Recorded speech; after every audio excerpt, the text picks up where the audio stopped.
So welcome to Bonded Voices. I want to actually thank Mark from US Men's Sheds for joining us today. Mark, can you give us, our listeners, a brief overview of Men's Sheds? Men's Sheds started in Australia. They really started in the mid-90s. There wasn't a formal thing, but guys knew they had to get together. David Helmers saw that need, I want to say, 20 some years ago. They started AMSA, the Australian Men's Shed Association. David started that, and eventually he moved the movement to Ireland, and then it went from Ireland to England to Scotland. Right now, the shed movement is in 15 countries. I was Germany. I gave a talk in Berlin 2 months ago. Germany wants to start the movement, and it was funny. A couple of weeks after that, these academics from Japan asked me to come into a conference. So that, soon there may be 17 countries with the shed movement in it. There are about 4,000 sheds around the world. We started in the US. I was on a call at the end of 2016 where the International Men's Shed Organization asked me to please, if I would, bring the movement to the US. And I was on the phone with two other guys, and we were crazy enough to say, yes, we would do that. And here we are. That's We had fantastic. it up, the entity up in the nonprofit status established by mid-January of 2017. And like I said, we had no idea what we were getting into, except I will tell you the thing that kept me working on it was 2 months into that Canadian shed, a fellow who never came out of his house would come every day to that shed. And one day he started walking up to me, and I thought he was going to shake my hand. We'd talk about the weather. He walked up to me, he hugged me, and he goes, "Thank you for giving me my life back." I Yeah. almost fell on the floor. It was like, whoa. So that was always resonating in the back of my brain, you know what I mean? And when the guys came, I thought about that, when I was on the phone with the International Men's Shed Organization at the time. I kept thinking about that and saying, well, you know what? Maybe this is, maybe I need to do this. And so we did. And here we are. Well, that's fantastic. So And will you give us a bit of a promo for your Men's Shed? if you want to fight social isolation and loneliness, okay, contact the U.S. Men's Sheds. We are there for you. We will surround you with support. We will explain the whole dynamic. It changes people's lives for the better. Okay, emotional well-being, physical well-being, all grow from guys connecting, everyone connecting in sheds. That's great. Well, Mark, just to give you our vision statement for Bonded Voices, we thought a lot about this, and it's we want to lift men up to be happier, healthier, wiser, and more engaged with their families, friends, and communities. Why? Because good men make the world a better place. That's our vision with Bonded Voices. So interviewing you, introducing your organization to our listeners is something I think is exciting. And if your audience as well want to listen and understand the power of conversations, which they're already having through Men's Sheds, and help engage with us, more the merrier. Mark, how many members do you think you have US based? Some sheds have 30 people, some sheds have 150 people, and people come and they go, and it would just be too much paperwork to try to monitor that. We're a small board here, Right. doing everything we can. We have a few volunteers working with us, but that's a question. I can tell you maybe 1,500, you know what I mean, Right. 2,000 at this point, but that's just a wild guess. So is it pretty much an open forum? If someone listening to our podcast wanted to find out more about Men's Sheds and they go to usmenssheds.org, do they have to join? What would the process be for them to actually get involved? Okay, the process would be for them to contact us and say, hey, I want to start a shed in Oshkosh, Wisconsin or something, and then what we do, we get back to them with, newsletters and some videos and so forth, and we surround them with support. Okay. The first thing I tell somebody, if you want to start a shed, create a steering committee, okay, of, 2 to 5 guys, okay, with similar visions, because even a sponsored shed is going to take you 3 months to 6 months to start. You've got to find a sponsor. And when I'm talking about sponsor, I'm talking like a senior activity center. A senior Right. activity center has 107 things for women to do, 5 things for men to do that the men don't do.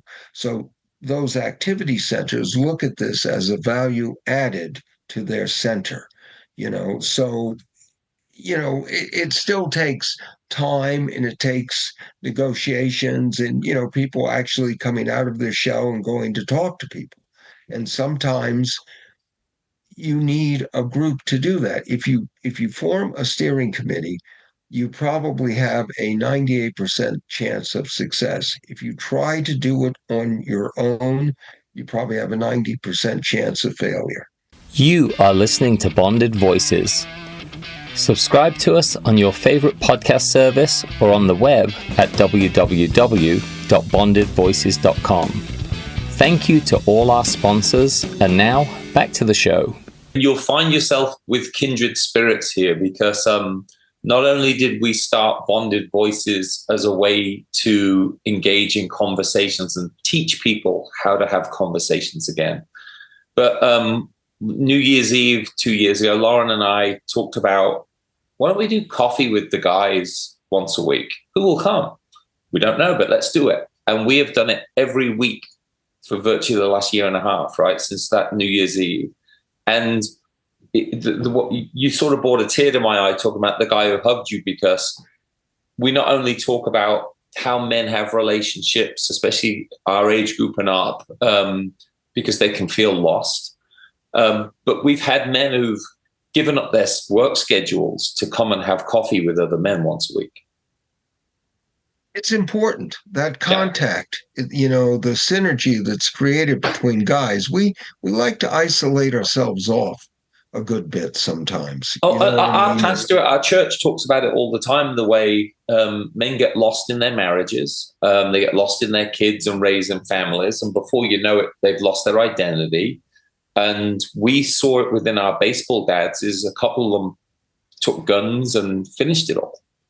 Mm-hmm, mm-hmm. And we actually had an interview with Seth Leibson from a local radio station here. He's a brilliant thinker, and that's one of his passions as well, is engaging men that you have a life. You just need to find it and put it back in the forefront. Yes. Yeah. Just getting guys together, fighting social isolation, and the loneliness factor.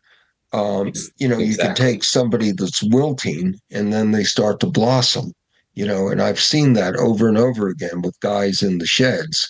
They come in, they're not sure what's going on, but 2, 3, 6 months later, they're really like, wow, I'm so happy I'm doing this. And each shed can do whatever they want to do. It's a grassroots, bottom up type of situation. It's not a hierarchy, like you have to do this, you have to do that. It's all up to the guys on what activities they do. And they can either build things or do volunteer work. The world's their oyster. We have a shed in Florida that, because of COVID, they were not allowed to meet in the facility that sponsored them. So they went to a digital platform. And as to your point, Ian, they're doing that once a week, every week on Wednesdays. And they have, 30, 40 people come into that. Then they do a monthly breakfast and a monthly happy hour, and they go on field trips and so forth. But it's kept that shed together. That shed is a real hybrid compared to the other sheds, because they don't really have a facility. Their facility is the hey, computer. however they can do it, I think that's fantastic. The camaraderie that forms by us getting together with other people is terrific, and it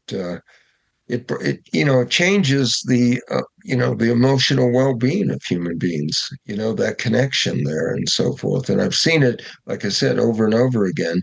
I've visited sheds, around the country and so forth. And I'll tell you one story, guys. I went to a shed in Minnesota one day, and when I got there, they said, "Hey, it's our afternoon to go. We adopted a park, and we're going to go and take care of this park." So I said, "Okay, fellas, I'll go with you." So about 15 of them and myself, we went to this park, and I'll tell you something. It was like they didn't care that they were in a park. They could have been rotating tires on cars or selling ice cream. The magic of that afternoon is those guys were together, and it was a positive, palpable feeling that I received from just watching those guys and talking with them and so forth. It was magical. It really was, and now that's fantastic. That's why I keep doing this. Yeah. You know what I mean? And it's not the easiest thing. It's probably the hardest thing I've ever done, to be honest with you, because our board is spread out across the time zones. David Helmers is on our board. He started the whole shed movement out of Australia 30 years ago. And that's like having George Washington on our board. But we haven't had to reinvent the wheel. You know what I mean? Because AMSA started it there. They have about 1,200 sheds in Australia and 100 she sheds. And to be honest, I have to give the women credit where credit is due. 20% of all sheds internationally have been started by women, and 25% of the sheds so far in the States have been started by women. That's fantastic. There are big movers in this to get men out of the house doing stuff. You know what I mean, with other guys. So yeah, it's very nice. And in sheds, we're very welcoming in the U.S. If you're 18, you know what I mean, women can come. We have sheds, one in Ruston, Louisiana, where they've got, 80, 90 members. Half of them are women. And every other Monday, they open it up just for the girls to go in and do whatever they want. But they integrate it, at the other times and so forth. They have intergenerational work that they're doing with younger people, with kids, teaching them, hey, if you're supposed to be at work at 9, don't go in at 9:15. Or they teach them skills, other than that, you know what I'm saying? That type of thing. So, yeah, I look at sheds as a bright spot in an ever darkening world. Are they all physical? Like you mentioned earlier that there's a one shed that's actually online. Is there options for both online and in person? Oh, absolutely. The shed that went online in West Palm Beach, Florida, they were meeting regularly. They were created in 2018. They were meeting regularly. The COVID stuff happened and they couldn't meet physically. So they went to an online platform. Okay. Now I'm telling you, every Wednesday since 2020, mid 2020, they've been meeting online. They also, they'll have a monthly breakfast, a monthly happy hour. They go on field trips together and so forth, but they're together. They're still together. Yeah. Every other shed has a physical location, but I can see the need more for a digital shed, let's say, because when you're looking at 60, 70, 80-year-old people in the wintertime, let's say in Minnesota or, in the they don't want to get out in the snow, yet they still need companionship. Right? Yeah, that conversation element is really, really important. We actually find that we've had people within our Bonded Voices group and our coffee group, and even in my men's church group, actually say that they teared up. You don't know how this engagement changed my life. And some of us are sitting there Exactly. thinking, wow, we're just getting together chatting. But for them, it's everything. So I really, I see where that is. Is there a popular activity that the men's sheds engage in more than others? I see a lot of like woodworking and activity, craft activity on the side. Woodworking really was a main staple for the Australian sheds and some of the European sheds starting off. But not everybody is a woodworker. There are sheds that are basically a lot of white collar guys. They don't know one end of the screwdriver from another, but they end up doing volunteer work for the community. One does the police youth league. They'll repair bicycles for the kids. They sponsor a Thanksgiving dinner every year for those kids. You can do anything basically in a shed. And Right. like I said earlier, it's a bottom up situation.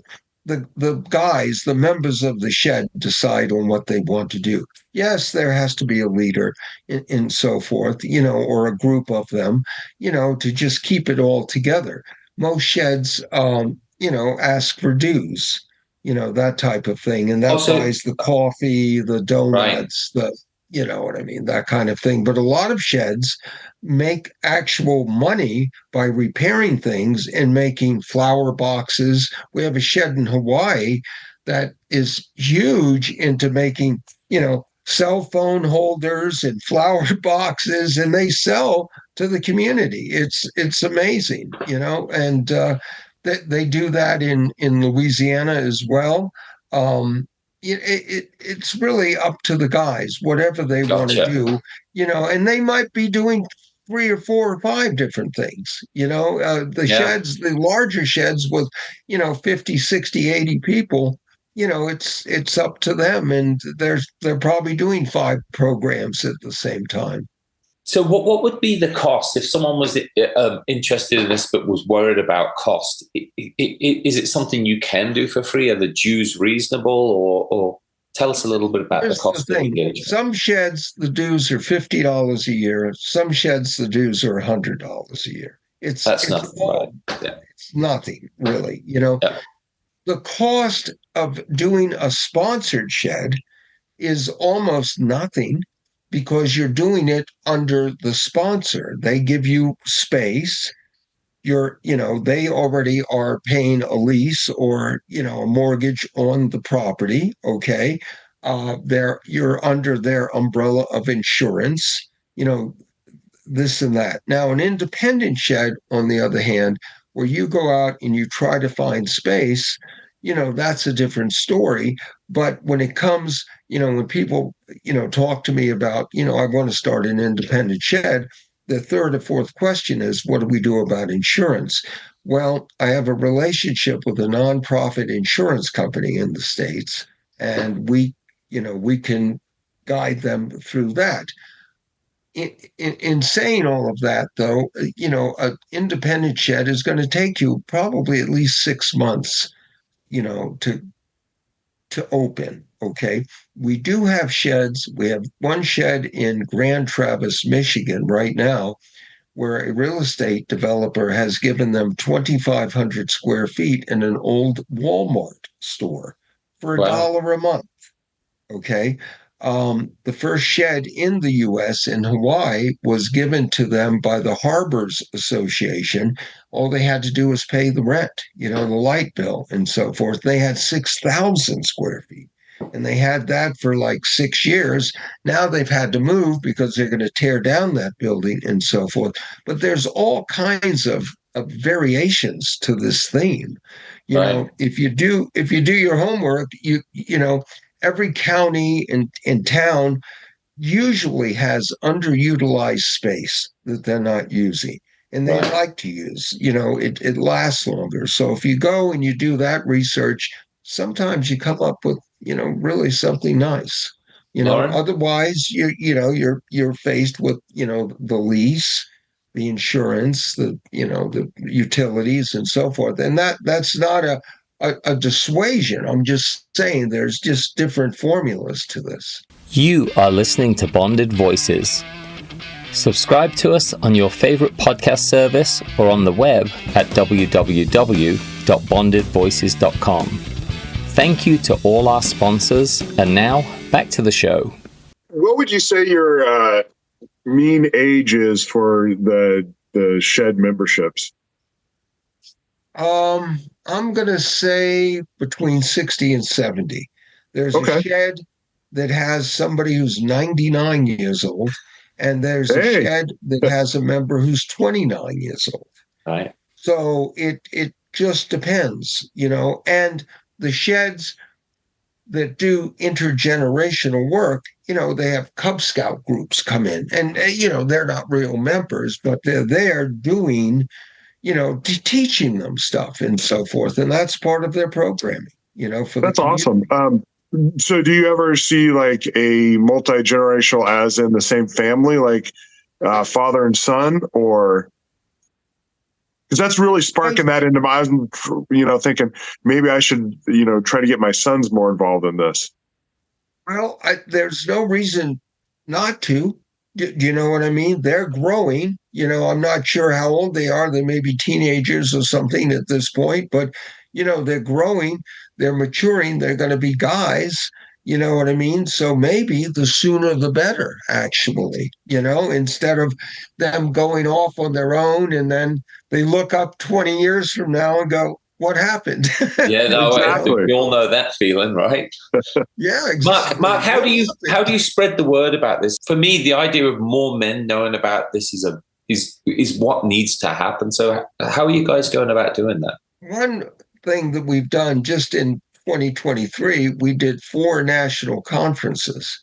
And I'll tell you, I'm a member of the Men's Health Caucus in Washington, D.C., and what we're trying to do there is pass a bill that will create a men's health department under HHS, Health and Human Services, right?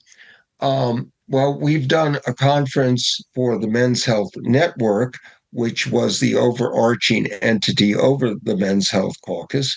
We did a conference for ASA, the American Society on Aging, which is the biggest nonprofit for aging in the U.S. We've done conferences there. In fact, that conference led to 3 sheds starting in North Carolina. And they started in like October, November of last year. And that was amazing. And there's a 4th one, I think, going to start there.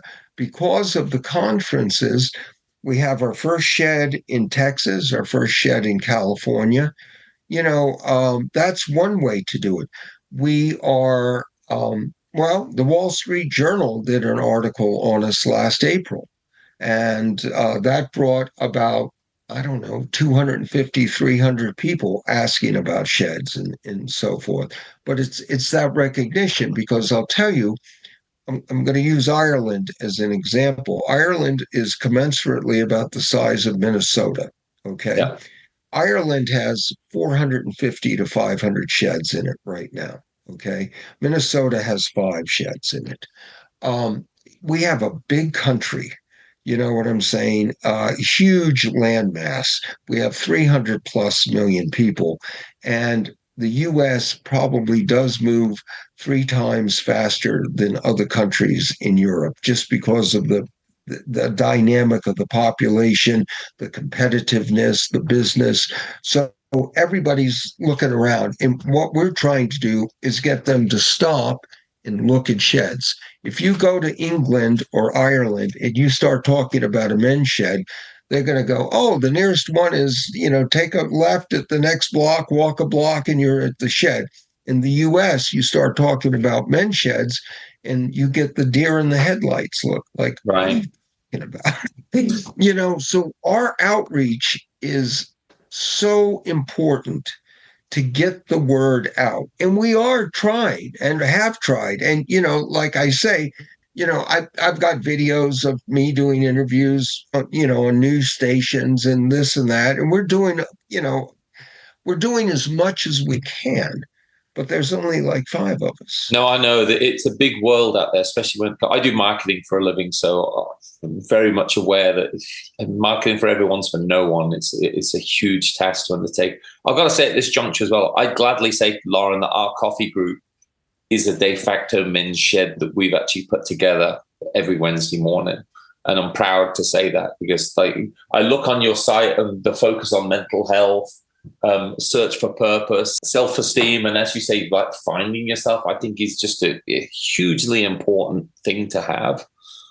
Yeah, I mean, personally speaking, like I'll take my father-in-law, for example, okay?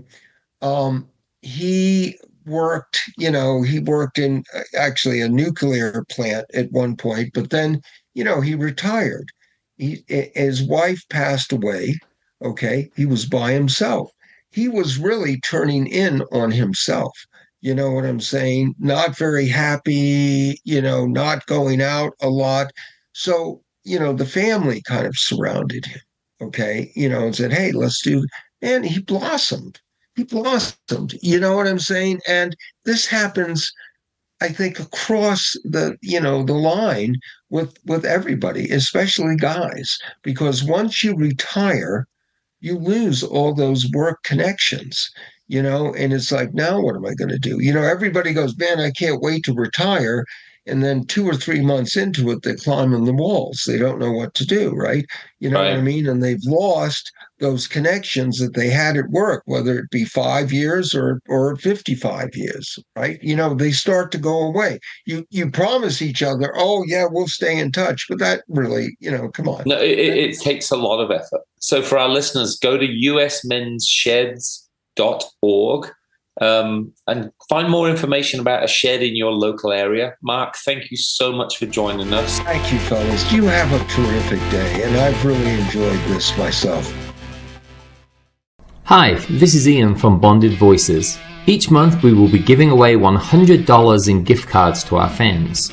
All you have to do is register on the bondedvoices.com site and solve the monthly puzzle. It's easy to do, no purchase necessary. Thanks for being a listener.